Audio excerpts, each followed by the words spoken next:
knowing the way of emancipation in truth, how can such a one engage in strife and condemnation? For though he knows that the blind, self-seeking world, surrounded with the clouds of its own illusions, and enveloped in the darkness of error and self, cannot perceive the steadfast light of truth, and is utterly incapable of comprehending the profound simplicity of the heart that has died or is dying to self. Yet he also knows that when the suffering ages have piled up mountains of sorrow, the crushed and burdened soul of the world will fly to its final refuge, and that when the ages are completed, every prodigal will come back to the fold of truth. And so he dwells in goodwill toward all, and regards all with that tender compassion which a father bestows upon his wayward children. Men cannot understand truth because they cling to self, because they believe in and love self, because they believe self to be the only reality, whereas it is the one delusion. When you cease to believe in and love self, you will desert it, and will fly to truth, and will find the eternal reality. When men are intoxicated with the wines of luxury and pleasure and vanity, the thirst of life grows and deepens within them, and they delude themselves with dreams of fleshy immortality. But when they come to reap the harvest of their own sowing, and pain and sorrow supervene, then, crushed and humiliated, relinquishing self and all the intoxications of self, they come, with aching hearts, to the one immortality, the immortality that destroys all delusions, the spiritual immortality in truth. Men pass from evil to good, from self to truth, through the dark gate of sorrow, for sorrow and self are inseparable. Only in the peace and bliss of truth is all sorrow vanquished. If you suffer disappointment because your cherished plans have been thwarted, or because someone has not come up to your anticipations, it is because you are clinging to self. If you suffer remorse for your conduct, it is because you have given way to self. If you are overwhelmed with chagrin and regret because of the attitude of someone else toward you, it is because you have been cherishing self. If you are wounded on account of what has been done to you or said of you, it is because you are walking in the painful way of self. All suffering is of self. All suffering ends in truth. When you have entered into and realized truth, you will no longer suffer disappointment, remorse, and regret, and sorrow will flee from you. Self is the only prison that can ever bind the soul. Truth is the only angel that can bid the gates unroll. And when he comes to call thee, arise and follow fast. His way may lie through darkness, but it leads to light at last.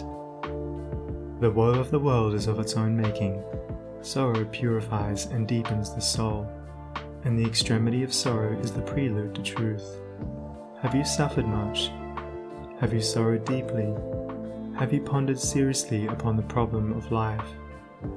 If so, you are prepared to wage war against self and to become a disciple of truth.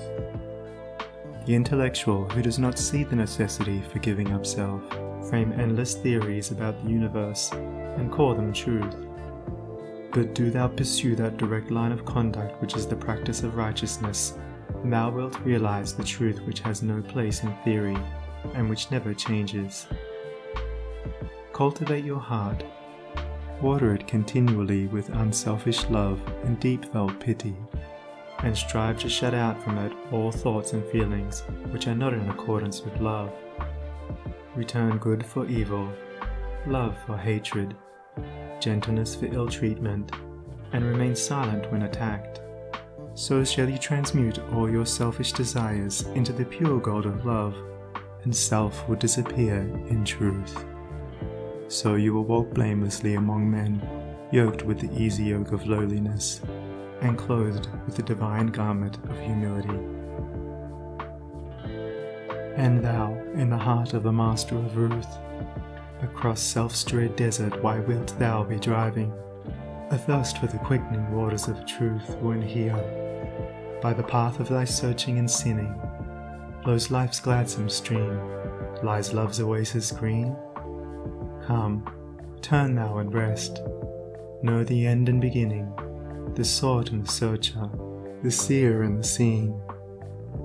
Thy master sits not in the unapproached mountains, nor dwells in the mirage which floats on the air, nor shalt thou discover his magical fountains and pathways of sand that encircle despair. In selfhood's dark desert cease wearily seeking the odorous tracks of the feet of thy king, and if thou wouldest hear the sweet sound of his speaking, be deaf to all voices that emptily sing. Flee the vanishing places, renounce all thou hast, leave all that thou lovest, and, naked and bare, thyself at the shrine of the inmost cast. The highest, the holiest, the changeless is there.